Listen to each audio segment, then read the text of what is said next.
When I meet a person and he tells me he plays the violin, I become fascinated.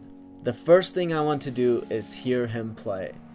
When I meet a person and he tells me he's a painter, I instantly want to see his paintings. I want to ask him what he paints about, what his lifestyle is like. I want to ask him why my paintings look like I'm 5 years old. If I meet a doctor, I instantly want him to tell me about his craziest patient stories. I want to know what his schedule is like. I want to know how that affects his family. But was I always like this? No. I used to be interested in only one sport, one instrument, one profession, one everything. And it was obviously the one thing that I did. If I didn't do something, it couldn't possibly have value or be interesting. I would sit there and pretend I was listening when all I really did was think about the things I was going to say when the other person was done. And once the person was done, I would unload all my really interesting and important stuff onto them. If your social interactions suffer, one of the biggest reasons might be this. You need to become genuinely interested in other people. By doing this, you will create a beautiful variety in your life and also have great social experiences because you won't be sitting there creepily excited about what you're going to say when the other person is done talking. Do you ever meet a person and almost everything he says is wrong? As an economist, this happens to me all the time. I used to confront it, and I never really changed anyone, but I did create a lot of unnecessary arguments and hostility.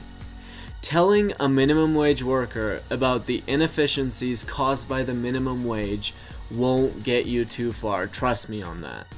There are settings where you could do this, but in general, you simply show respect for the other man's opinion, and you never tell a man he's wrong. Now, the next little milestone that I have set for myself is to reach 1,000 subscribers to my channel. However, would I ever make the mistake of approaching my viewers from that perspective?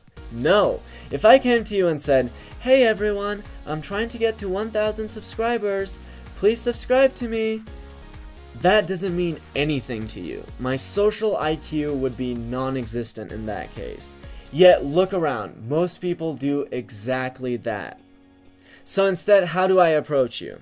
Well, if you're watching this video, it's pretty safe to assume that you're interested in self-improvement ideas. Then, in the best possible way I can, I present to you an idea that can really impact you. After I have done all this, I tell you, if you want to see more big ideas when they come out, you can subscribe. Now, if these are the ideas that you're interested in, and assuming that I did a decent job at presenting them, the chances of your subscribing increase dramatically. This is called talking in terms of the other man's interest. Carnegie uses a great metaphor for this. He says, if you were going fishing, you wouldn't take cherries as bait. Yet we do this all the time. It's absolutely ridiculous. And then we complain about how anyone could pick worms over cherries. You have to talk in terms of the other man's interest if you're going to influence anyone.